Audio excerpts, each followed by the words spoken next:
Hi.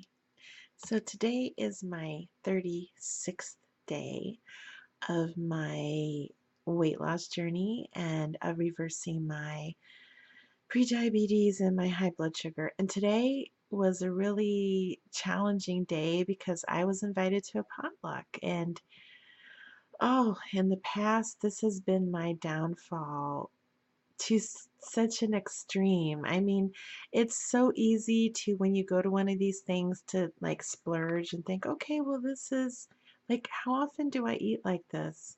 This is my chance to really, eat what I want and have fun. Because I don't know about some of you, but like when I make a dish that's like a dessert, really like something high in fat that I really like, I mean, it's hard to not overeat it. So I try not to make it that often. So when I go to a potluck, like that's my chance to have all these yummy, delicious foods that I usually don't make and eat. And the rationale being, oh, it's a splurge, it's just this once. Well, social occasions tend to come up quite a lot in our society. I mean, not really for me. I'm not social butterfly type of person, but I guess not so much social situations, but eating outside the house situations, I should say. Um, because I don't know about a lot of you, but my weight causes quite a bit of depression. I just feel fat and unattractive and just not good about myself, like not fit to be seen in public almost. I mean, that's the extent that fat shaming has injured me or affected me, because we start to internalize that message that we're not good enough because we have this problem. And I didn't realize how insidious it was until I really started reading about it and seeing the effect on my daughter. My daughter also battles with obesity and being overweight. And the things that some of my family members say to her is just horrendous. I mean, I can't believe it because I guess because she's younger, they just say anything. And I try so hard to educate them, but it's insidious, this fat shaming. I mean, people just feel so open and comfortable to do it. I don't even see smokers being shamed as much as fat people are, and they definitely are doing worse for their health on someone that's overweight. But so I didn't used to go to a lot of social events, just depression and just my self-image, and then everything I would try to wear would make me feel fat. And it's hard to describe, but I'm sure anyone dealing with a weight problem can relate to that it's difficult. You kind of don't want to leave the safety of your house and open yourself up to that. Even if people are polite enough and compassionate enough to not say anything, you think they're thinking it. Like when you're piling the stuff on your plate, you're like, oh, what are they going to think of me? Oh, look at that woman. Look at her big butt. Look at her big stomach. Look at her thick thighs or whatever, eating all that fat. I think people are thinking that, and they just might be. I mean, that's a sad thing. Considering what people actually say to my face, I'm sure a lot of them are thinking that, but not everybody. I mean, I don't think that. Um, hey, I'm live and let live. So I don't care what other people eat. I'm too busy living my life to police someone else's plate, what they put in their mouth. But oh, I can't believe how many people do that. And I want to address that because it's very common. We have to really, I don't know, prepare ourselves emotionally to deal with that. Um, because I'm really a big one for fighting against this fat shaming because we suffer enough with our own self-image issues when we look at the mirror to take on other people's, prejudices and judgments and their own self-esteem issue to try to get us to kind of wear their shame, as people say. Because think about it, what kind of people are critical and judgmental about other adults? They're usually not ones that are very emotionally healthy, because I mean, I see people doing all kinds of dangerous behavior, drinking too much, drinking and driving, smoking, not wearing seat belts, fire hazards, and I don't say anything because it's inappropriate. Other adults have their own decisions, their own values. I don't have the right to impose mine on them.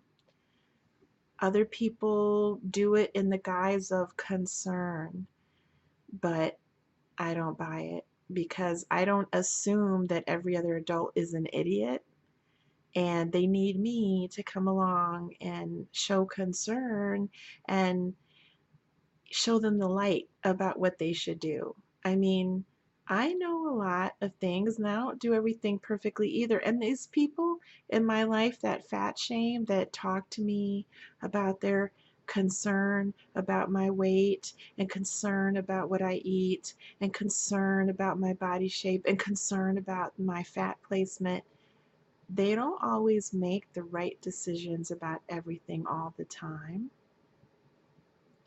I just don't know where this got started. I mean, I do have a friend that spoke to me in a very loving and kind way. This is a very close friend I've had for many years, about my weight issues, but it wasn't in a shaming way. It was more like in a mental health kind of way, like, hey, we're getting older. We got to take care of ourselves. And I'm a little concerned that, you're not going to have a very healthy, vibrant old age with us going out and doing things if you don't start taking better care of your health. It hurt a little bit to hear, but I don't think that was shaming me. I think that was real, genuine encouragement to do better. It's more like, hey, what's the issue here? Is this depression? Is this lack of understanding about food? Let's conquer this, because I want you to be happy and I want us to have like this active, fun life for the rest of our lives. And I have to say that's not in the fat shaming category. But all the other people that come and say, you know what, I'm really concerned because you're really overweight. You're quite a bit overweight and you're eating that piece of pie for dessert. Should you really have dessert? That's fat. That's fat shaming. That's completely inappropriate. Um, so we have our own issues, like our own self-consciousness to fill our plates at buffets or potlucks. And then we know that some people are judging us. Not everyone like we usually think, but some are. And then we know that there's a possibility that some people may actually say it to us, which is terrible. So anyway, I had all these emotions going into today with this potluck. So what I did was I decided that I had to really be good to myself in other ways today, so that I wasn't looking for the treats to be good to myself.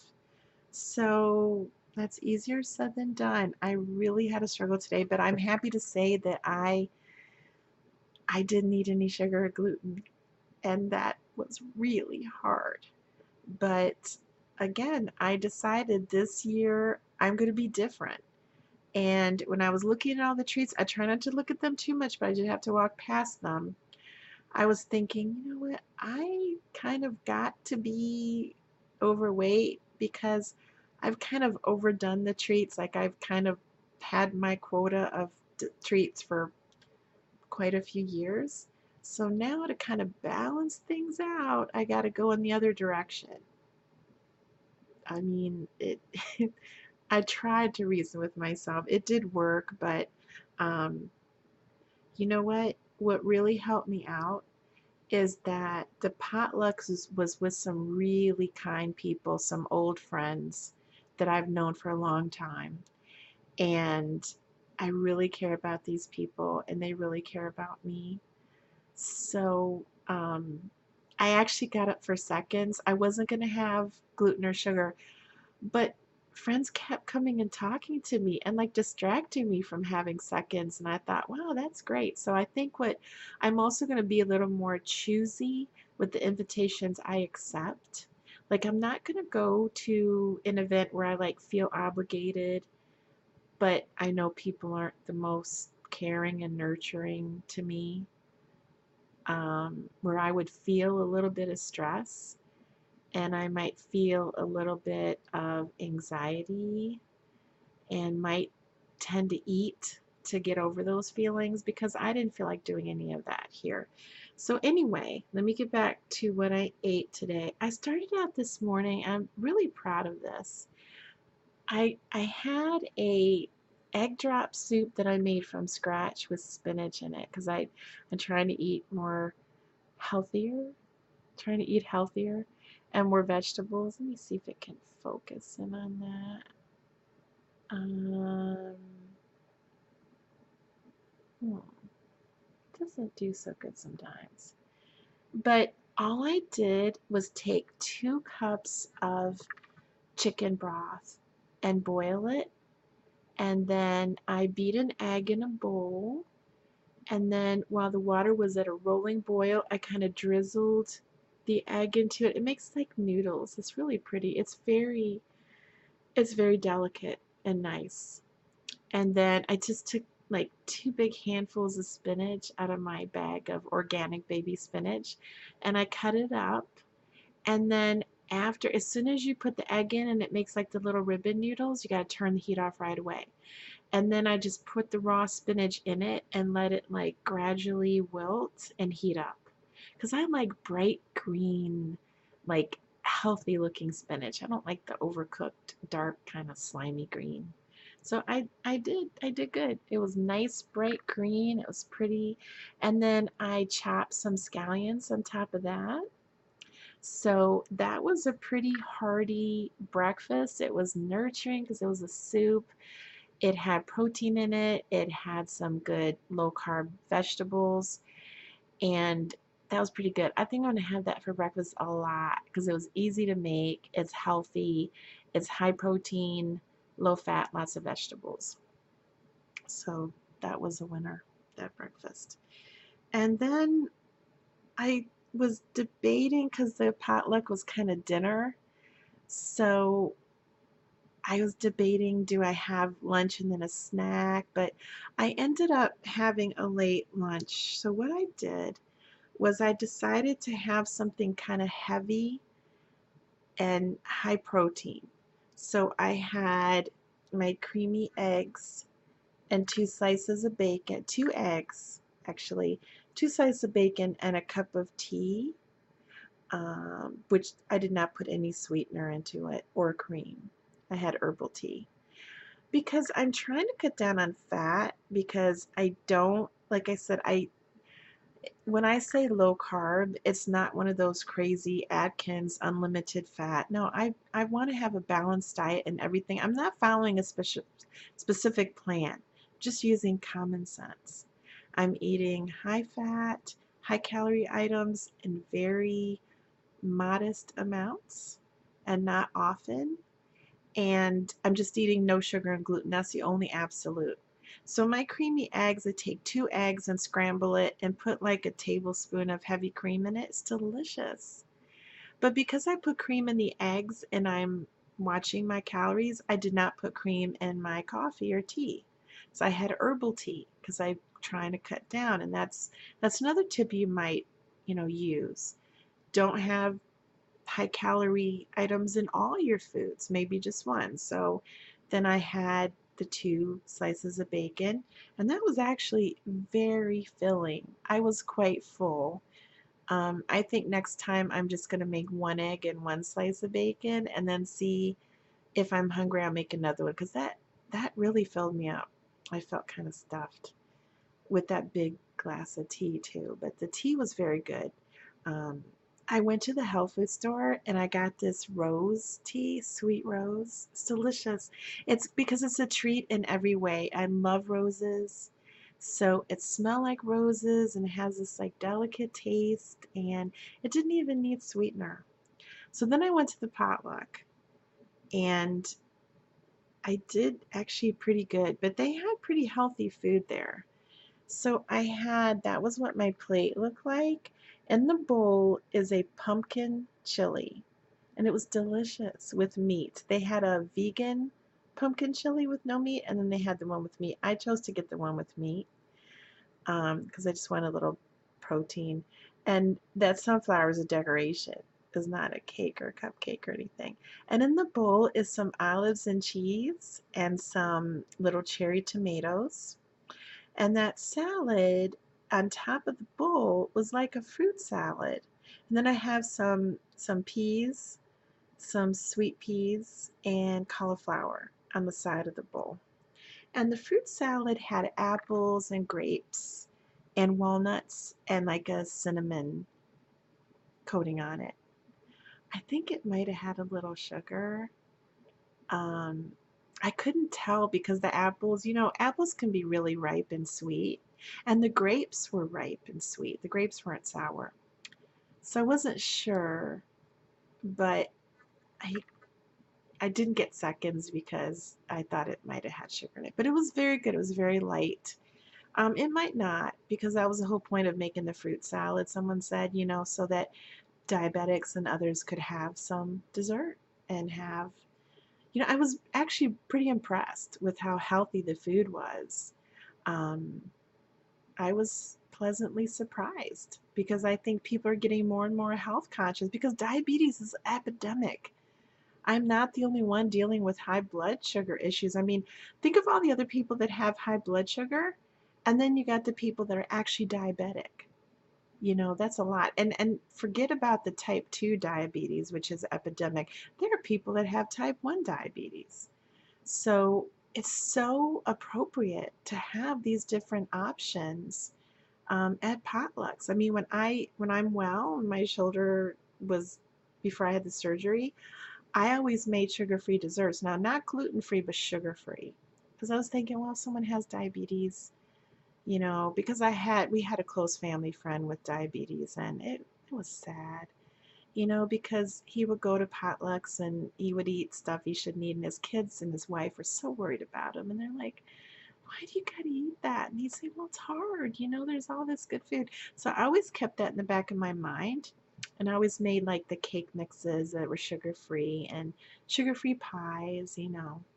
So it's nice that other people think the same way and try to eat healthy. So I ate that. So I did okay there. And like I said, I was going to go up for seconds of the chili, but I got distracted by pleasant conversation, which was nice. So that's really all I ate. But then I was kind of hungry. I was struggling when I came home. So I had bought the Lara bars, which are a little carby for me because they're only dates. There's no added sugar. Like the only ingredients are dates and peanut butter and chocolate. No sugar, no Splenda, but dates are really carby. But so I came home and I had this. I wanted to treat myself. I'm not quite there yet that that's all I could eat at the potluck and be okay. So I got Doritos actually have zero sugar. It's one of the few snack foods that don't have any sugar. And it's gluten-free. It's made with corn chips. I read the ingredients very carefully. There's no sugar or gluten. And then I had a glass of milk, and I had 2 Lara bars. I wish I only had one, but I had 2. And a glass of water. So, and that was it. Oh, wait, no, you know what? Later, I didn't eat anything, but right before I did this video, I had a glass of Diet Dr. Pepper with a lot of ice. I really didn't drink that much Dr. Pepper because I was thirsty. Must have been all the carbs in the Lara bars, because that's what it does to me when my blood sugar's not quite right. I get really thirsty. I get that symptom pretty strongly. So I was thirsty, so I had that. So I didn't do too bad. So I hope some of these strategies help you at your next potluck or your next occasion that you think is going to be tempting, eat a lot of protein and a little bit of fat before you go, so you're not like hungry and like starving. That really helped me a lot. That's the kind of lunch that I had on purpose. You know, the eggs and the bacon, which is good quality protein, a little bit of fat, and that kept my blood sugar steady. So when I got there, I wasn't ravenous. And just like, eating anything, I was able to stop and really think about what I was eating. So I hope this helps you. I hope it helps to see a real person dealing with these real life instances that they have to make these type of choices, because I mean, we've all heard of people that have lost like 100 pounds, 60 pounds, but I'm like, how did they do it? It's helpful to see someone every day that's doing this. So at least I hope it's helpful. Okay, bye-bye.